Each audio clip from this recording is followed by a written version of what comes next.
guys, I hope you're doing well. I'm here this week for another little video, this time on Gen Alpha and brain rot. And the question that I want to ask is brain rot real? And I kind of want to tell you from my own perspective what I think. So, as you know, I'm an elder millennial and I've been privileged enough to grow up in a world that was both digital and analog.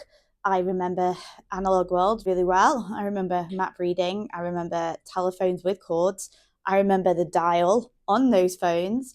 I remember 4 TV channels here in the UK. I remember the launch of the internet. I remember snail mail and email being terms bandied around in the mid-90s. I know the internet used to be called the Super Information Highway. I've seen it. I played on a Sega Mega Drive. I played on a Nintendo, a Game Boy. I've kind of traveled with the technology, and I think this is actually what millennials have as a privilege, don't they? The elder millennials, and I think the younger Gen Xers as well, Zennials. So we've kind of experienced analog and digital. Now, Gen Alpha have fully been digitized. So the smartphone came about sort of at the end of the 2010s, at the end of the 2000s, so 2008, 2009, smart technology started to emerge, smartphones started to emerge. And therefore, people who are Gen Alpha, who are born 2010 onwards, have known nothing but a world of tablets and smartphones and the internet and digital technology and smart homes. So they're actually familiar with, speakers in the home where they can ask what the weather's going to be today, what the temperature is outside, how many days till Christmas. These are all things that Gen Alpha is growing up with. And so the deep dive today is kind of putting all of this together, because I think we're seeing a very different generation with Gen Alpha. I think the beautiful kids are great, but I also see some things that are a little concerning. And I am raising Gen Alpha, so please don't come at me. I am a parent, I am a teacher, I have some thoughts. So this is what this week's video is about: brain rot and the impact on Gen Alpha. Okay, so let's just unpack the term brain rot. I think, well, how do I put it? So from my perspective, I feel that we're getting a little bit too much information online in short form content, and that our brains are losing the capabilities of maybe critical thinking and just slowing the thought process down and being able to concentrate. Now, I am an older person and I see this in myself. So, how do you think that would impact on a whole group of people where their prefrontal cortex hasn't actually developed yet? I mean, that's going to have some major impact. And I have been teaching for almost 20 years, not quite, but coming up to 20 years. So I've got a few miles under my belt. And I have seen all of the beautiful young people in all of their forms. I have seen them, kids are sassy. They can be, cheeky. They can be funny. They can be sensitive. They can be vulnerable. They can be cruel. They're just mini human beings. They represent the future generation. They have the same attributes as any, and that hasn't changed. Kids are still kids. But what has really been noted in the last 5 years is the absolute change in what we're seeing in classrooms. And how do I put it? A lot of increased SEND need, and that's brilliant. And I think that is due to better diagnosis, better understanding, and our ability to share awareness in that. So we'll pin that one there. More awareness, more understanding. I've seen more school anxiety. I've seen a lot of children who are school refusers, emotionally based school refusers, and are really struggling with being in the classroom. Now, we can put that down to a very heavy curriculum. Children in this era do more exams than any other generation before them. So whereas, anyone who's my age or, over the age of, I'd say 25, you haven't really had to sit as many exams as children in the last 10 years have had to sit. The curriculum got very heavy. It got very loaded with terms. It became a knowledge-based curriculum and less of a skills-based curriculum, which is kind of a problem as well, because when we're de-skilling people and cramming them full of knowledge that they might not necessarily need or have purpose for, then it is going to cause problems. So again, we can maybe put that down to that. But there are some behaviours that are getting quite concerning. Year 8, and over half of them had a stim toy. What do I mean by stim toy? Well, a little fidget. So, obviously, stim toys or little fidgets and spinners and things are strategies that, maybe our neurodiverse kids use to help settle them or calm them and keep them focused. They're brilliant. They have an absolute purpose. However, I don't think that half of the children in my class are or even recognized as neurodivergent. So, therefore, why are they playing with them? Why do they need them? And I think the answer is partly because they are not stimulated enough in the classroom. Now, you could say that's a reflection of me. Maybe I'm the world's dullest teacher. Or the aforementioned curriculum. Maybe it's the dullest curriculum ever. I don't know. Maybe. Or is it because children are so used to fast pace interactivity, short form content, and instant gratification? And when those things are not happening, they are causing some problems. They are, aren't they? They can't sit still. They want to shout out. They've got some behaviors that are concerning, but equally, some behaviors are very precocious. So, what do I mean by precocious? I mean, acting grown up in a way that the emotional maturity isn't there. Again, I'm not criticizing the kids, but it's what they're surrounded by, isn't it? It's what their media has shown them.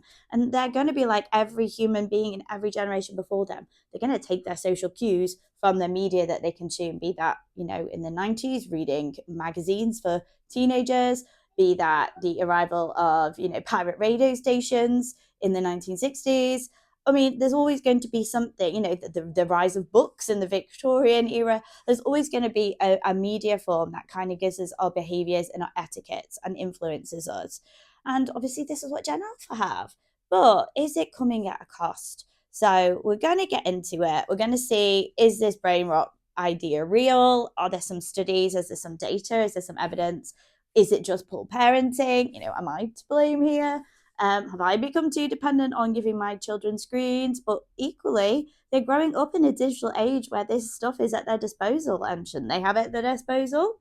So we've got a couple of questions. We've got a few things to think about. And if you're interested, keep watching because that's what we're going to look at next. So the reality in the classroom, attention-seeking behaviours have become a really big problem.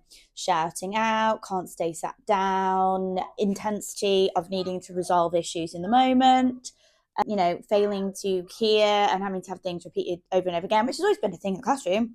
But it's gone from being like 3 times to 35 times. Struggling to regulate their emotions. So a reasonable request.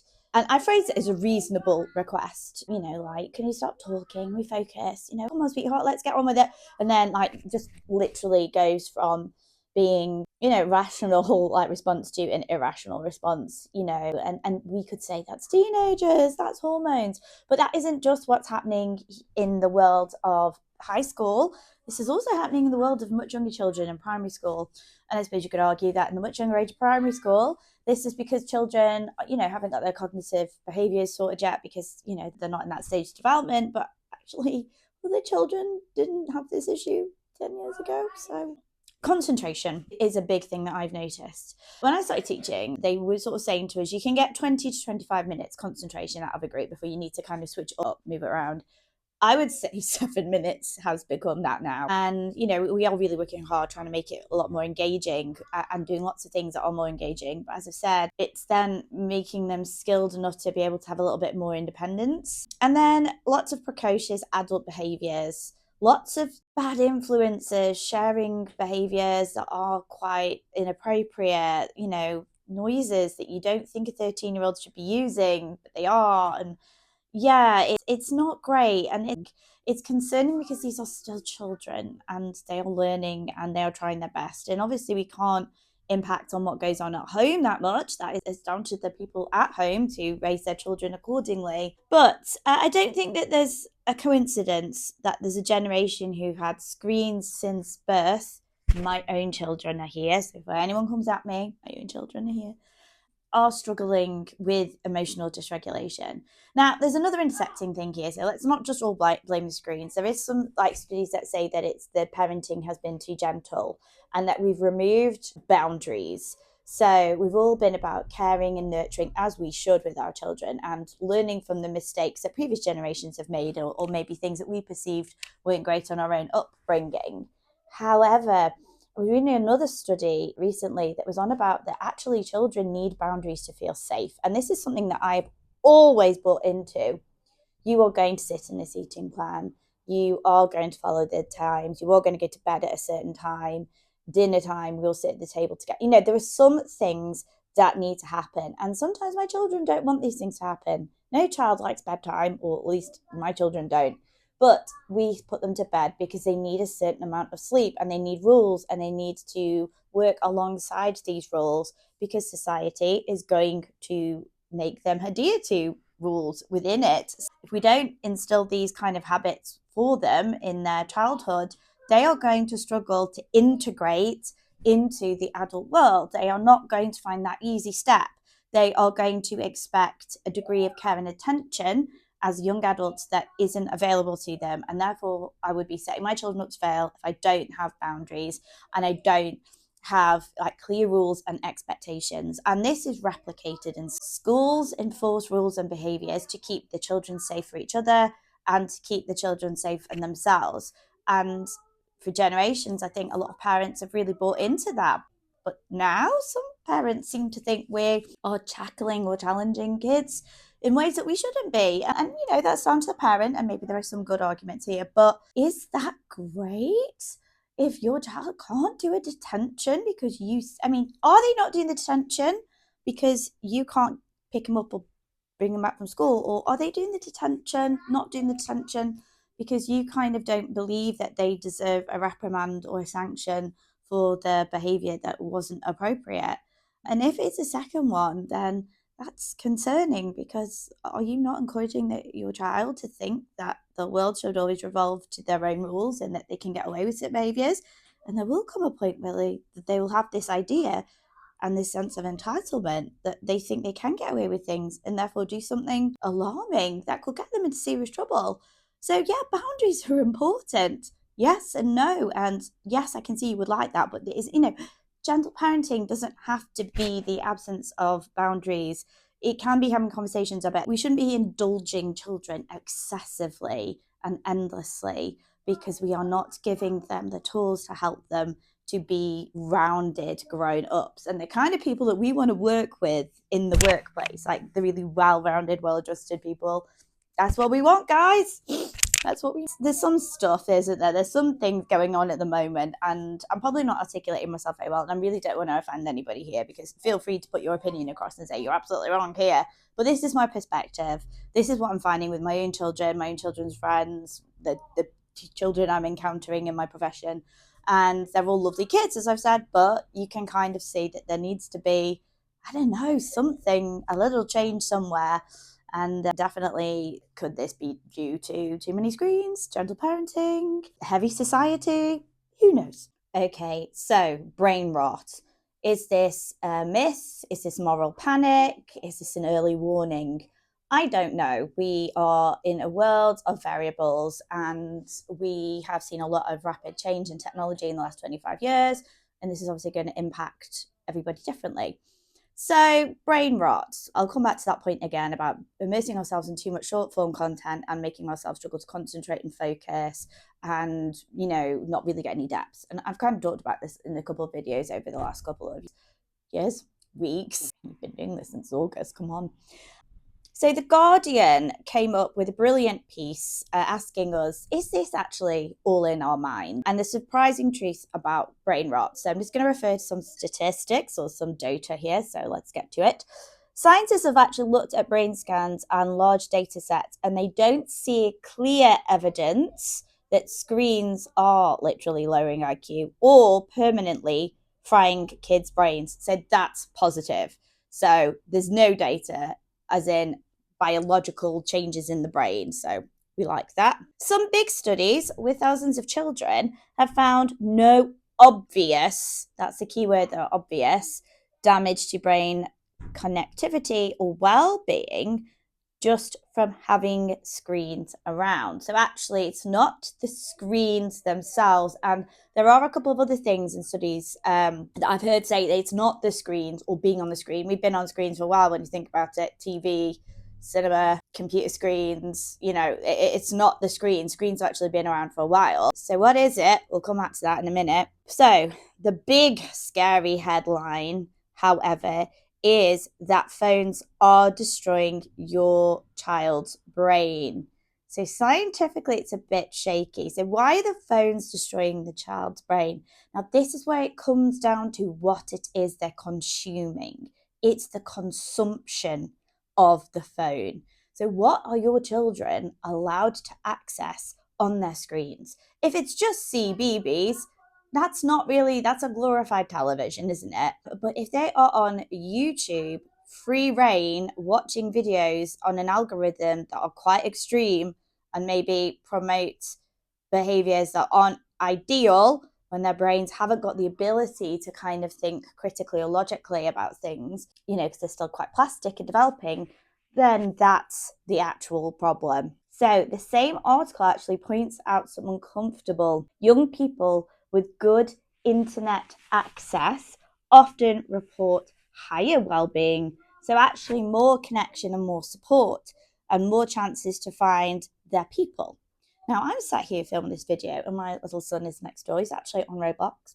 Yeah, judge me. With his friends, and I can hear the call and it's locked down within an inch of its life. Can't, no over 18, so people he's not friends with, message the mums to check that that's the right kid that he's friends with on there, and they're playing. But you can see them giggling and chuckling and playing this game, and they're talking about team skills. They're talking about attacks or building or whatever it is they're doing.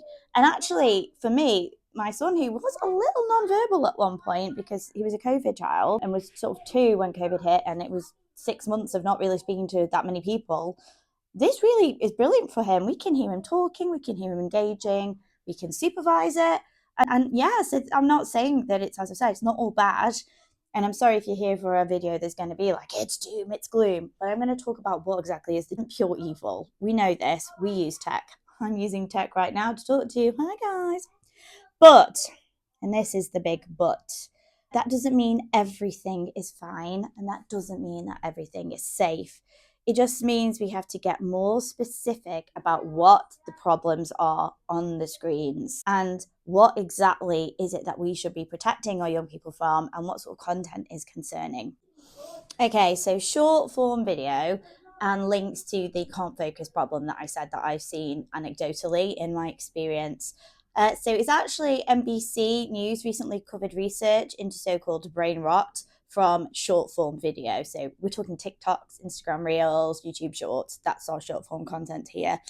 And a review looking at 71 studies. That's a lot of studies with nearly 100,000 people, which is a lot of people, found that heavy use of these snappy little videos is associated with poor attention and focus, more impulsive behavior, and worse mental health markers like depression and anxiety. So that's what the study pulled out. And obviously this isn't like limited to children, I don't think. This is grown-ups as well. So if this is grown-ups that are enduring these kind of intense side effects, then what about the young people? What about the children? Emphasis on the word associated, though. We can't yet prove TikTok causes all of this, but there is a worrying pattern. Now, I'm not actually on TikTok because I know I wouldn't come off it. I'd be addicted. Also, I get bored of empty media. I mean, you can tell by the type of videos I make. I'm sure that if you're watching my videos all the way through, it's because you're a similar person to me and you like little quirky deep dive think pieces. You don't just want like, hi, guys. However, it's the shorts that tend to do better. Is that because they want that nugget of knowledge and that nugget of fact rather than going in and having that sort of slow reveal, discussion, video essay style content? And it isn't that stimulating, is it? I do put my little quirky bits around the videos to try and make them look a bit happier and a bit more interesting.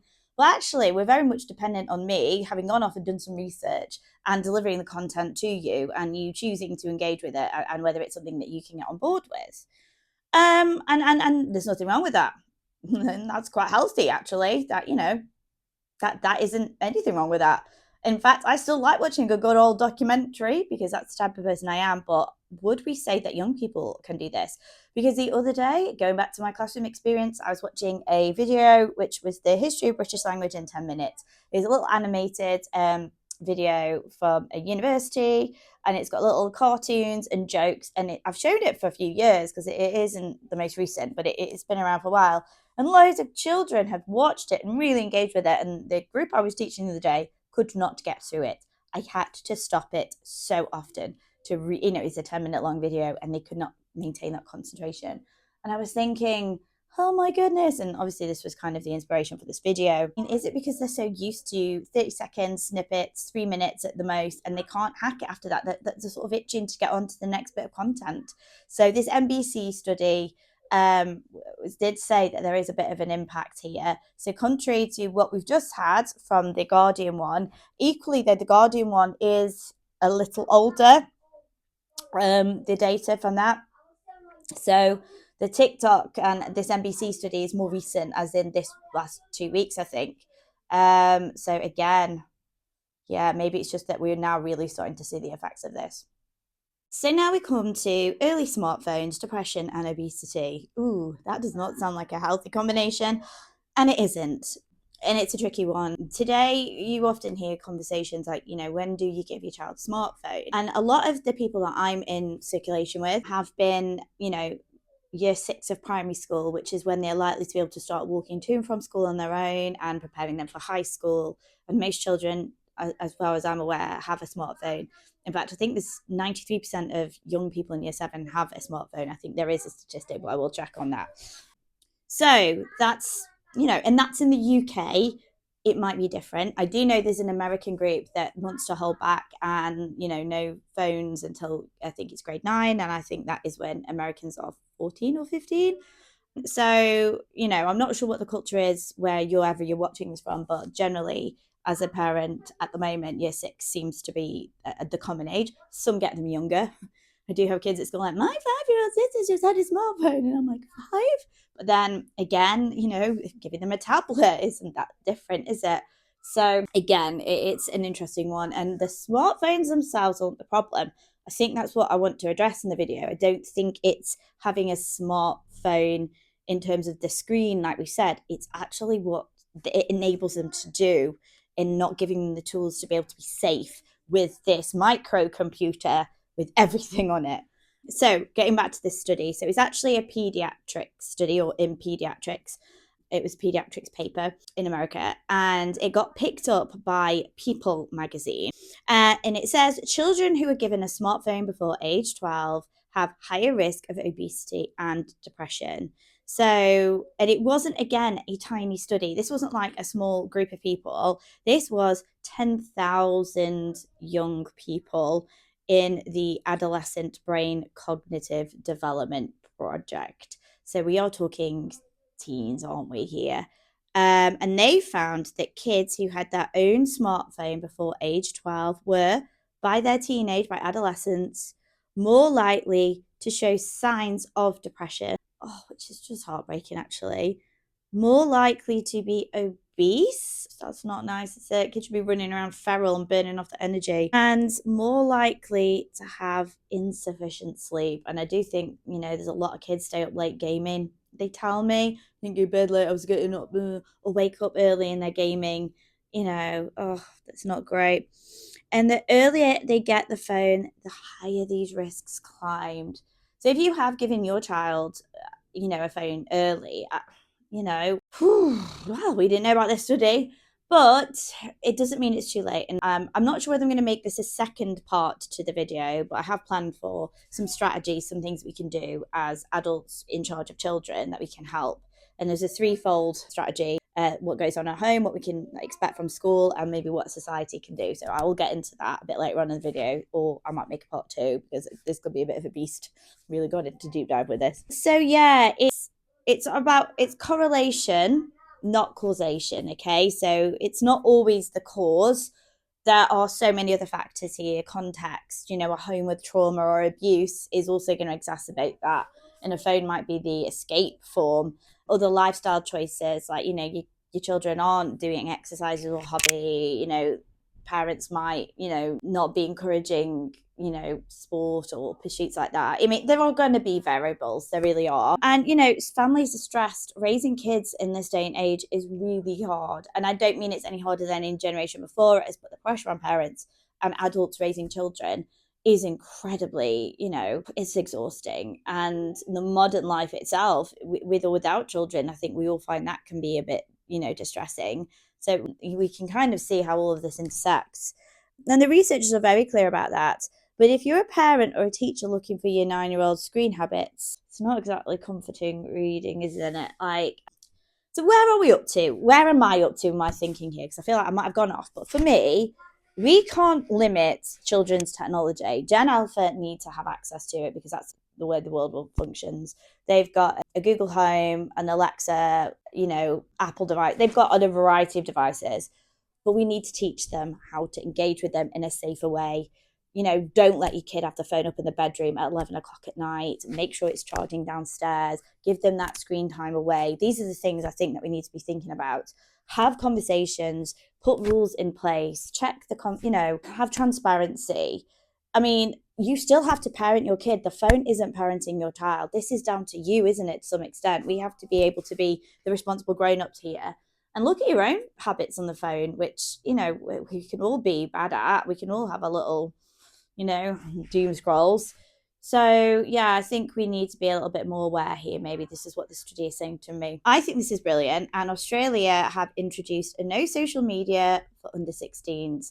And it's going live this week. Is it the 10th of December? I believe it is. And I thought this was great. And I know that some people had to make big lifestyle changes. I know there is some YouTubers who are under the age of 16 who are thinking of moving territories in order to be able to continue with their career, because under 16 you need a YouTube career. However, it's just me being jazzed. Let's go into this then. So this is now coming into law. So this is where society and the government are making some decisions. And some people could argue that this is, I'm trying to think of the word, I'm having one of those moments again, dystopian, government control, or is it actually sensible and preventing a ticking time bomb? So it's up to you, as always, to make your own decisions on this, but I think you can kind of tell where I am with this. So from the 10th of December 2025, under 16s in Australia won't be allowed to have accounts on major social media platforms like TikTok, Instagram, Snapchat, YouTube, X/Twitter, I'm always going to call it X/Twitter, Facebook, amongst others. And the government isn't fining the children or the parents, which is great. Thank you. It's putting the responsibility onto the platforms. Hi, Mike Zuckerberg. Is it Mike? Is his name Mike? Well, Mr. Mark Zuckerberg. Mark Zuckerberg. Yeah, it's his fault. Elon Musk. It's your fault. I'm not sure who's responsible for TikTok, but them too. So, yeah, and, the responsibility on the platforms with potential fines of up to $50 million if they don't take reasonable steps to keep under 16s off. So, actually, it's down to the big corporations who have been generating a lot of money from our young people by getting them to purchase everything on TikTok Shop, Temu, etc. Great. Yeah, brilliant. Love that for those Australian kids, especially because me and my husband have had this conversation. When are we going to let our daughter go on social media? She's already asking for WhatsApp, and we've said no. Her friends have all got it, and I've still said no. She's allowed YouTube Kids, but no Facebook. She can watch Instagram with me, and she can watch some YouTube shorts with me. But yeah, I don't think it's the right time for her yet. I don't think she's old enough to be on social media, and I don't think I'm going to let her have it when she starts high school. She isn't going to have TikTok. I feel bad for her. I might download TikTok so she can access it on my phone, so she can sort of feel part of it. But no, she's not having it on any of her own devices, because I just don't trust it. And it's my job to keep my daughter safe. And I sound so pious, don't I? But I genuinely have seen the real side of this. And I've heard some horror stories. I've heard of 12-year-olds being overtly too grown up in their content that they're creating themselves, because kids create content. They do. They're creative and interested, and they want to replicate grown-ups because that's perfectly normal. We've always done that. And unfortunately, though, we do need to keep the kids safe. That's what, the important thing. So for me, well done, Australia. I don't know whether this is going to, work itself out. Is this actually going to be that easy? Are we still going to see 16-year-olds on there? Is it going to be a backlash? Are there going to be problems? I don't know. We'll see. So why are they doing it? So let's get to the reasons behind it. So officially, it's to protect children from harmful content. So let's be clear, anyone under the age of 18 is a child. 17, 16. Content that young people are engaging with are self-harm. Let's face it, there are so, it was Millie Rose in the UK that ended up committing suicide, or because she had been exposed to content on social media. And obviously there is now a foundation that tries to, put work and put things together to enable that. And obviously I will link that into my video in case you want to have a look at that. Hate speech. Wow, there's a lot of that. There's a lot of hate speech. Let's not hate people. But yeah, young people are seeing grown-ups sprouting hate speech. And they're going to follow suit, aren't they? And that's concerning. And hate speech can come in the form of, homophobia, xenophobia, racism, sexism, which I think is very prevalent. There's so many, transphobia. There's so much hate speech. Anti-Semitism, it's just never ending. And, people just sprout these views without any regulation. And young people don't know to be critical or discerning. Violent and sexual material. I have come across content on social media platforms that has shocked me as a grown up, that I thought that's too violent, that's too sexual. And I've not been comfortable with it. So, if you're a young person, and I do know of, parents whose children have, been playing on a device and some explicit contents come up. And, the child hasn't disclosed it till much later, but it has psychological damage. They couldn't understand the naked lady that they've seen or the beheading that they've seen. Like, it was hard for them to process. It's a hot mess, isn't it? So, right. So it's going to reduce the impact on mental health, because the one finding that I think we're finding here is that it's the mental health that is really being impacted here. Young people's minds are not fully developed till 25, prefrontal cortex. This is but here. Yeah.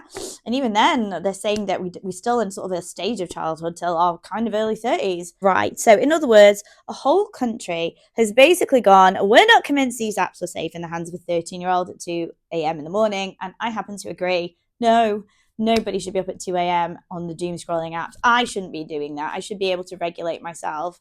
Will kids find ways around it? Possibly. Or will other soft apps launch that are, I don't know, is there going to be like pirate social media apps? Will there be a sort of subsidiary of not great dark web movement? I don't know. Again, we're going to see this roll out in real time.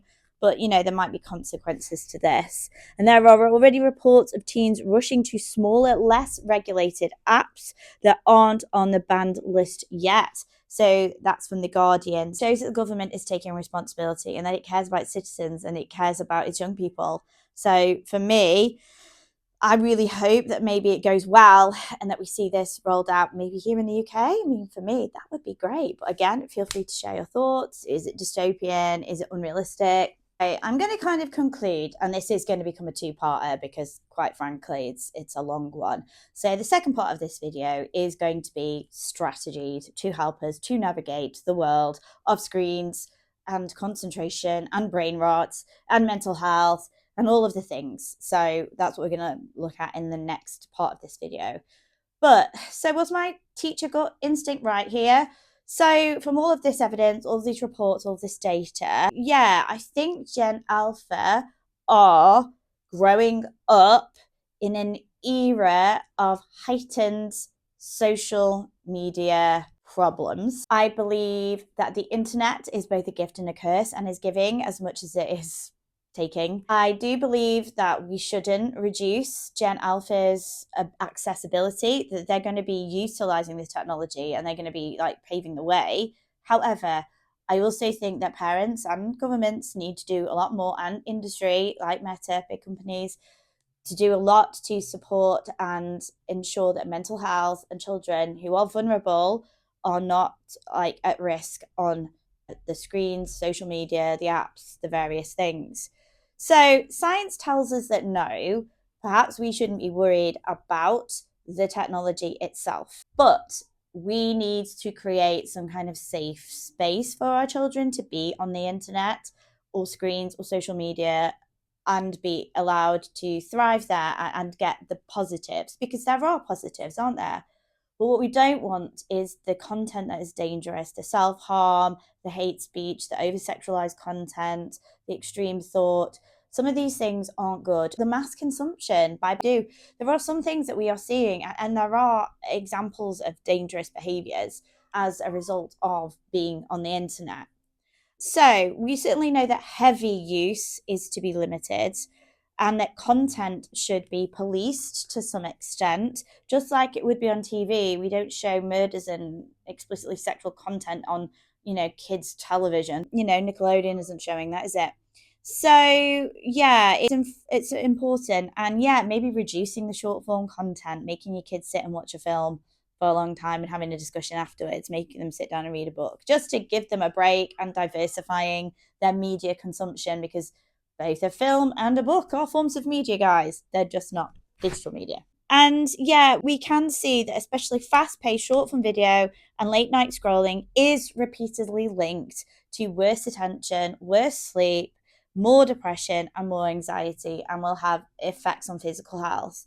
So that's a clear pattern, and that's something we need to work with here. And put alongside what's going on in schools, what I'm seeing, I do think we need to do something here. And obviously, Australia thinks we need to be doing something here. And as I've said, that is going to be really interesting.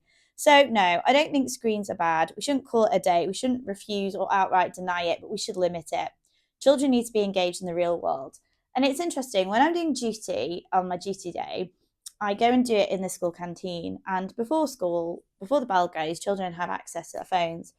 And it is really interesting to watch. There are some children who sit down at the table in the canteen. They sit with their friends and they're talking animatedly. They're giggling.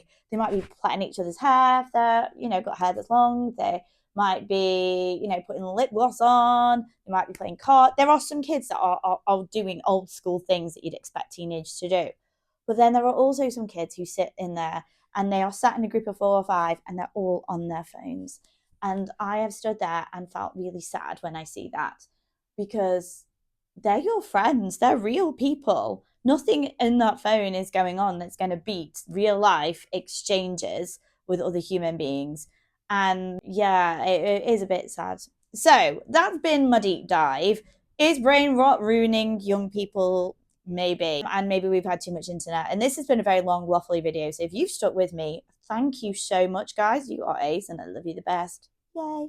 So I will do the part 2. I might have to give myself a break because this has been a beast, and that might be next week's video. So I'm sorry we've been a bit late with the upload this week, but as always, it's great for you to have got this far and stay with me. Please let me know your thoughts. I love hearing what you have to say about things. Even the challenging things or different perspectives, you help me learn and grow as well, or you make me think about things in a different way, and that's absolutely amazing. And that's why we're here. So anyway, ta-ta for now. Bye.